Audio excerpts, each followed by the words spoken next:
السلام علیکم جی، میں ہوں آپ کا میزبان میاں طاہر محمود۔ آج میں ایک نئی خبر کے ساتھ آپ کی خدمت میں حاضر ہوں۔ پنجاب کے باسیوں کو حرام گوشت بیچنے والوں کے خلاف گھیرا تنگ کر دیا گیا ہے۔ پنجاب فوڈ اتھارٹی کا شیخ بستی میں غیر قانونی سلاٹر ہاؤس پر چھاپا۔ ترجمان فوڈ اتھارٹی 15 من مدرک صید گوشت تلف، ملزم گرفتار کر لیے گئے ہیں، مقدمہ درج کر لیا گیا ہے۔ ویٹرنری ڈاکٹر کے مطابق انتہائی بدبودار اور باسی گوشت پایا گیا۔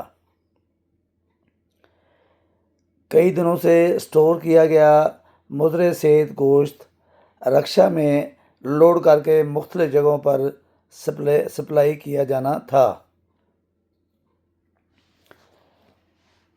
سپلائر کے خلاف تھانہ بی ڈویژن میں ایف آئی آر درج کر لی گئی ہے اور ایک شخص کو گرفتار کر لیا گیا ہے۔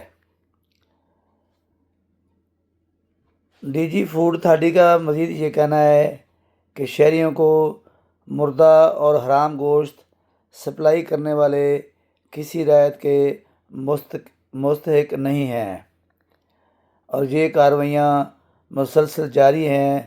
جہاں بھی ہمیں ایسی اطلاعات ملتی ہیں ہم فوری طور پر کارروائی کرتے ہیں اور ان لوگوں کے خلاف سخت سے سخت کارروائی کر رہے ہیں۔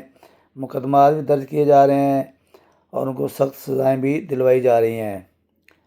اگلی خبر تک کے لیے اپنے میزبان میاں طاہر محمود کو اجازت دیجیے۔